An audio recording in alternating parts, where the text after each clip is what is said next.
Hello, today I'll be talking about mobile phones for the outcome for media studies. Back in the old days, house landlines and faxes were the way to communicate with others than in person. In 1987, Telecom Australia launched Australia's first cellular network based on the USA AMPS, which is Advanced Mobile Phone System of an analog or 1 gig standard.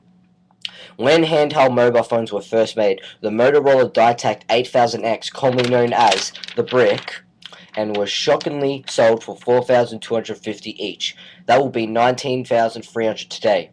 2 years later, in June, the 100,000 amp service was connected. In 1992, in January, Optus was licensed as a carrier and in June began to resell the amp service. By October, the 500,000 amps connection was made. In December, Vodafone was also licensed as a carrier and began building its own network. A phone's purpose was purely meant only for calling. Now have come a long way. They are more compact. They come in different sizes, shapes, models, colors, cameras, videos. Who has the biggest screen? And what new app can we download next? In 2009, worldwide, 51 million cars were sold, 210 million TVs were sold, and 1.2 billion mobile phones were sold. Think that's crazy? In January to March in 2010, 314.7 million phones were sold, 54.3 were smartphones, and now 19% of all phones now are sold are just smartphones.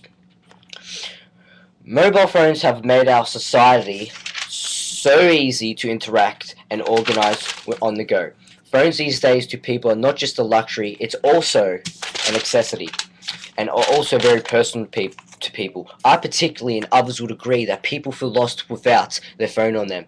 You can use mobile phones pretty much at any place at any time. Software as well as hardware have become more advanced, such as using the internet, giving us access to Facebook, Skype, YouTube, Twitter, etc., and to be used in our hands wherever we want. Phones have grown and will keep growing as they were for personal use, but now are used in workplaces, used as media devices, uploading music, even emailing on the go, SMS messages, etc. People are even ordering Domino's pizza from their iPhone using the Domino's app. Apple has an app for nearly every single company, such as One Free Cabs, internet banking, etc. iPhones update every now and then to add new features to it, to change things about, to fix any bugs, and to release new things that come out, and also to give access to the new updated features on the iPhone. The evolution of the smartphone has changed the way that the consumer interacts with brands via mobile phone technology, aka mobile apps. Apps can connect with consumers on a personal level and engage them through games, competitions, and product reviews, all from the convenience of their mobile phone.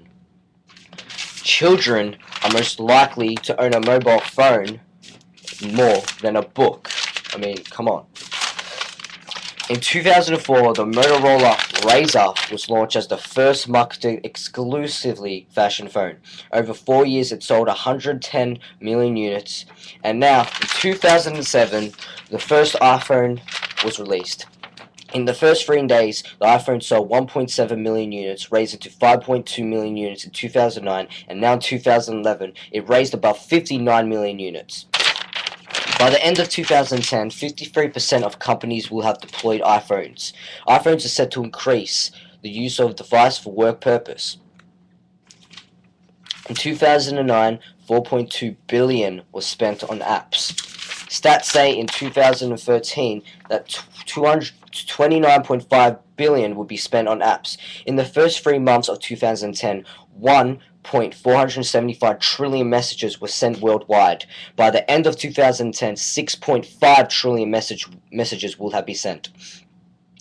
It has affected the production of media products by getting the people to have used for other things. Its circulation has rapidly moved, and the consumption has basically digested other media products so that the iPhone will be used more. Over 70% of the world population now have a mobile phone, and moreover, in years to come, the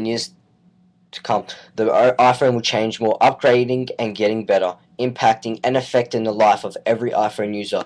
Who knows what they have in mind for the future?